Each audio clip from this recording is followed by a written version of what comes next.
Estamos en la víspera del Festival Internacional de Cine de San Sebastián, que comienza este viernes 22, y Paula Hernández será una de las presencias más destacadas. Allí exhibirá El viento que arrasa, una road movie en el umbral de una tormenta, tal como se anuncia, basada en la novela de Selva Almada y con guión de Paula Hernández y Leonel de Agostino, protagonizada por el español Sergi López, el chileno Alfredo Castro, Almudena González y Joaquín Acebo. Esta película inaugura además la sección Horizontes Latinos del Festival de San Sebastián, una de las secciones destacadas del festival. Paula Hernández está aquí con nosotros en GPS Audiovisual Radio. Gracias por acompañarnos, Paula. ¿Cómo estás? Bien, muy bien. Gracias a vos, Julia. Muy bien. Bueno, antes que nada, la novedad más reciente es que El viento que arrasa acaba de ser estrenada mundialmente en Toronto, en el Festival de Cine de Toronto, ¿no? ¿Qué vio el público allí? ¿Qué respuestas tuviste? ¿Qué percibiste respecto de la película?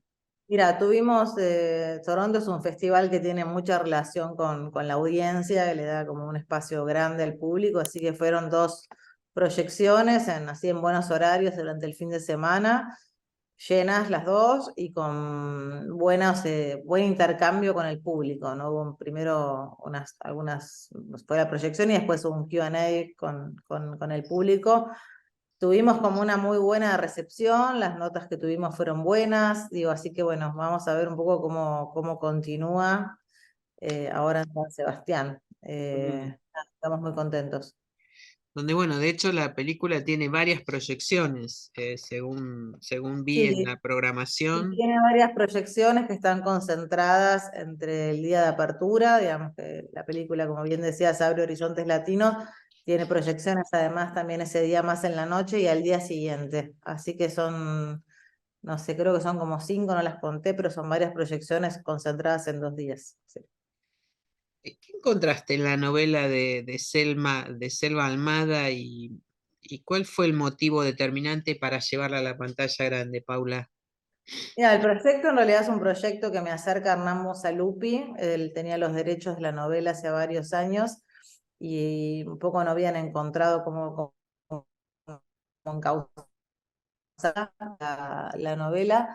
Y en un momento me dijo, mira, vi Los Sonámbulos, veo Las Siamesas, me parece que hay algo en este material que a vos te puede interesar. La idea es que vos, digamos, hagas tu propia devolución y si te interesa este material, ver qué harías, pero que sea como bastante libertad en ese sentido, que fue como un poco un lujo que alguien te llame pensando, además es una autora, a mí Selva, que me gusta mucho, no había leído esa novela, pero sí otras, y cuando la leí entendí que había algo de lo que a mí me interesa, de los vínculos o de las endogamias familiares o las relaciones de padres e hijos, eso en principio me interesó, pero también había otros temas que más lejanos a mí, digamos, que tenían que ver con la religión y con el mundo rural, que me implicaban explorar como otros universos y digo, lo rural es un mundo desconocido, pero mucho más desconocido era el tema religioso.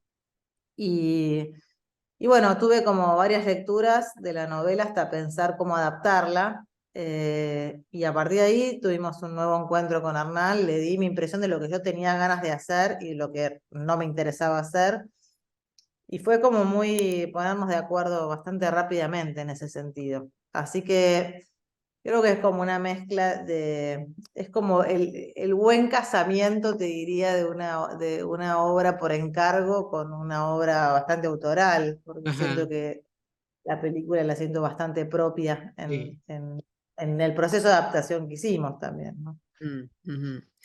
Ahora, bueno, sin spoilear, digamos, si tuvieras que explicar de qué trata El viento que arrasa.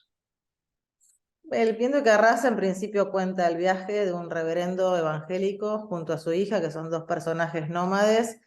No tienen casa, no hay demasiados puntos de referencia más que un auto, el que va andando por caminos así, en general los caminos más periféricos, cercano a una frontera que no se precisa exactamente, pero uno puede entender que tiene que ver con algo del noreste de nuestro país. donde aparecen otros idiomas, digamos, hay brasileros, hay uruguayos, hay paraguayos, hay como hay una especie de mezcla fronteriza. Y en este viaje tienen un pequeño accidente con el auto, en el cual tienen que detenerse por un día muy, muy extenso en el taller del gringo, con quien vive con su hijo, el chango. Y en esa convivencia un poco forzada a partir de este accidente menor que tiene el auto, empiezan a aparecer temáticas que tienen que ver con distintas visiones sobre el mundo, sobre la existencia, sobre las relaciones con los hijos. Hay como una puja entre alguien que tiene una mirada religiosa y ciega en relación a esas creencias y alguien que tiene una trascendencia, una forma de pensar la vida más terrenal. Y en medio de estas dos antípodas hay dos hijos, ¿no? Una hija y un hijo, eh, padeciendo, viviendo un poco al ritmo de esos padres, ¿no? Ujú, ujú. La Del película. viento, ¿no? Diría. Sí, Intuyo total. que al ritmo del viento que arrasa, Exacto, intuyo que el exacto. título viene por ahí, ¿no? Ahora, ¿se puede hacer un paralelismo entre tu película anterior, Las siamesas, y El viento que arrasa? En tanto, las dos son road movies y exploran las relaciones padres e hijos. Sí, ¿Te interesa hay algo. particularmente trabajar sobre estos tópicos? Sobre lo familiar, seguro, la idea del viaje, digo, bueno, es un poco coincidente las dos películas, porque las propuestas, además son dos adaptaciones, ¿no? Una es de un cuento de Guillermo Sacomano y esta es la adaptación de la novela de Selva, son dos viajes, eh, y son dos viajes que están contados también de forma distinta, pero donde sí siempre está el viaje interior, ¿no? El viaje Ujú, que hacen los personajes. En este caso es el punto de vista, la película está contada desde la mirada de la hija, que es la única mujer protagonista, digamos, en la historia. Eh, y sí hay algo que, digamos, que sí tiene algo similar, que es cómo crecen esos hijos, esas hijas, ante estos padres o madres, en el caso de las siamesas tan avasallantes, con tan, digamos, como, dónde queda esa huella, ¿no? Impregnada en ellos y cómo intentan ser ellos mismos con esas padres, esas familias tan avasallantes, ¿no? Que inclusive a veces intervienen casi psíquicamente en la vida de esos hijos. Entonces, eso como universo es algo que a mí me atrae. En este caso no hay, las madres están ausentes, es una manera de contarlo vincular desde el mundo más masculino y de cómo esos dos padres crían con sus hallazgos y sus limitaciones a esos hijos. Y hay una marca que tiene que ver con dos madres que no están y cómo eso quedó en esos hijos. Entonces digo, sí, creo que un poco las dos o tres películas, sí puedo incluir a los sonámbulos también, mm. si bien no hay un viaje en ese sentido. Sí. Hay un traslado hacia un lugar fuera de la ciudad, pero digo, sí creo que tienen un poco eso, preguntas o exploraciones sobre esos universos familiares. Ujú. Ahora, ¿y cómo llegaste a los dos protagonistas masculinos? El chileno, bueno, Alfredo Castro y Sergi López, ¿no? El español. Y un poco el planteo de la película, así como te digo, hubo libertad desde el punto de vista totalmente desde la adaptación y demás. El único requerimiento que fue que hizo Hernán fue que quería que la película tuviera como actores como de un corte más internacional. Y entonces eso fue como un poco un desafío también, pensar quién podía hacer eso. No quería decir que porque fuera internacional podía hacerlo cualquiera, porque también son personajes muy anclados a esos territorios. El personaje del gringo es alguien que está establecido y que no se mueve, como esos autos abandonados que lo Mm, rodean, pero que es alguien que puede venir de otro lugar, pero que está anclado a ese lugar hace mucho tiempo. Es alguien, un personaje en donde no importa tanto la palabra, sino más las acciones y lo físico. Ahí era un actor que podía ser, era más posible la búsqueda.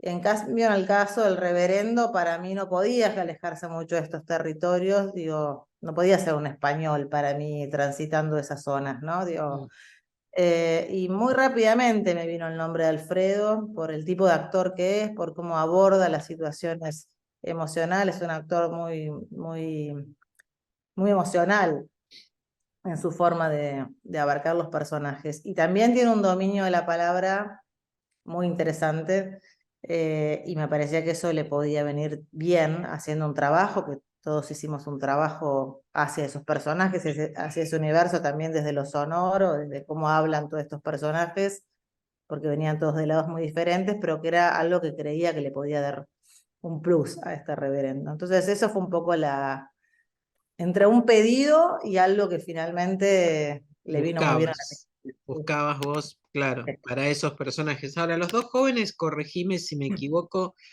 no tienen experiencia en cine, por lo menos como protagonistas, ¿no? No, Joaquín no había trabajado nunca en cine ni en nada, digamos, alguien, sí estudiaba teatro, es alguien que venía más del estudio, digamos, de la formación, y Almudena había hecho una participación así secundaria en Argentina en 1985, es una de las fiscales jóvenes de la película, o sea que tenía esa experiencia, pero digo, bueno, acá tiene la película sobre su espalda, digamos, ¿no? Claro. Porque es quien mira, es quien observa este mundo.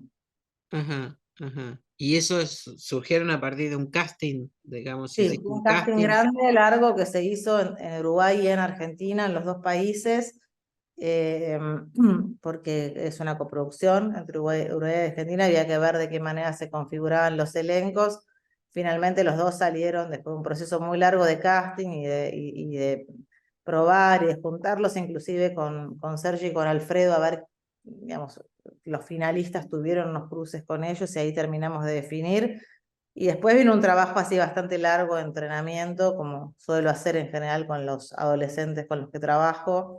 Y bueno, ese fue el trabajo con ellos, digamos. Sí. Claro, bueno, el trabajo con los adolescentes justamente es otra de las particularidades de tu Sí, cine, ¿no? Siempre hay adolescentes allí sí. presentes en alguna instancia y bueno, tienen que ver con esto de los padres y los hijos, ¿no? O las Y madres. también me parece que son edades muy fundantes, digo, ¿no? Como se definen cosas de las personas en la adolescencia, hay marcas realmente fuertes y eso nada, a mí me genera muchas preguntas y sí, es cierto, muchas de estas películas trabajan desde ahí. Sí. Ajá, ajá.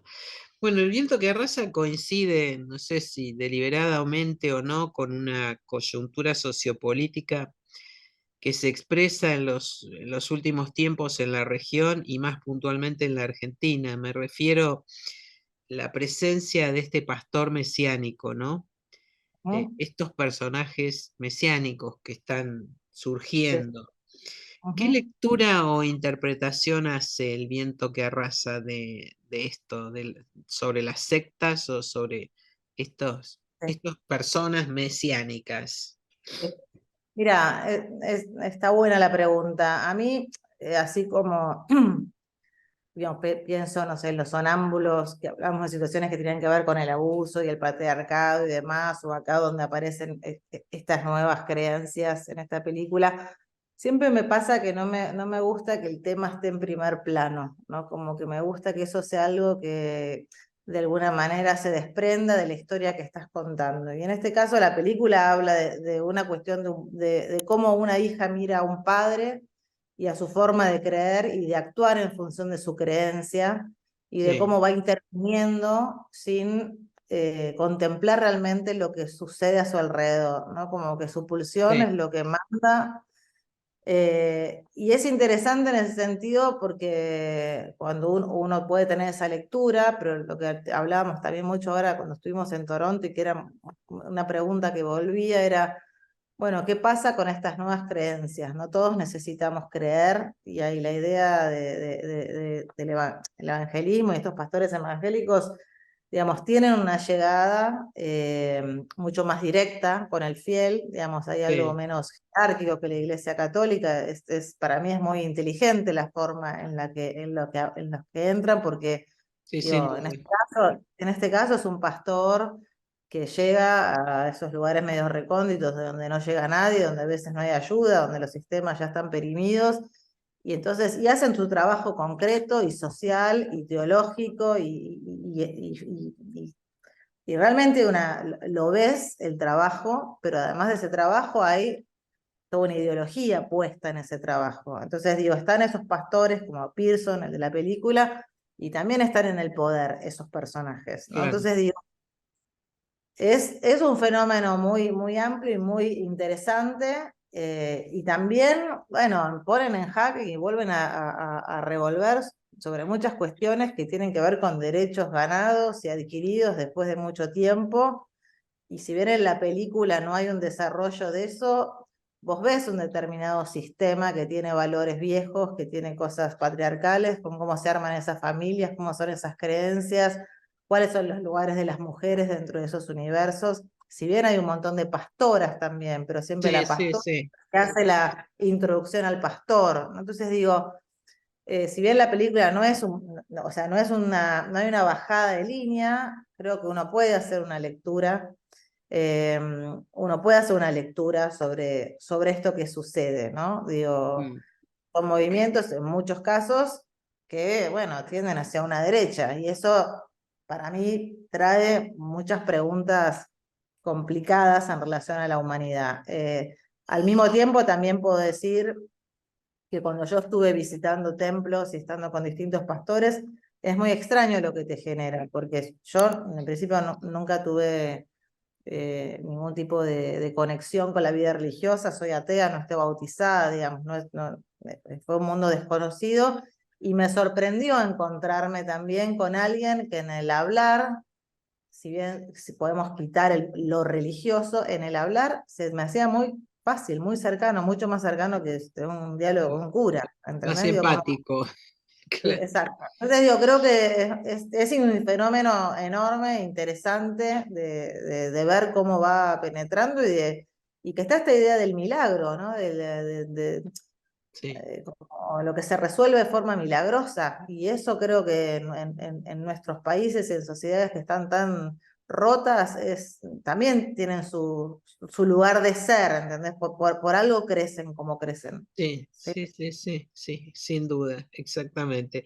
Bueno, Paula Hernández, que empieza entonces este recorrido internacional con el viento que arrasa. Vamos a estar acompañándote ahí en San Sebastián a partir de este viernes, o sea, ahorita nomás. Y bueno, muchísimas gracias por estar siempre, Paula Hernández. Ay, muchas gracias a vos, Julia, también puede estar siempre, así que Eh, nada, un placer. nos vemos en San Sebastián entonces, allí estaremos. Un abrazo Dale, muy grande. gracias. Gracias, ¿eh? Chau.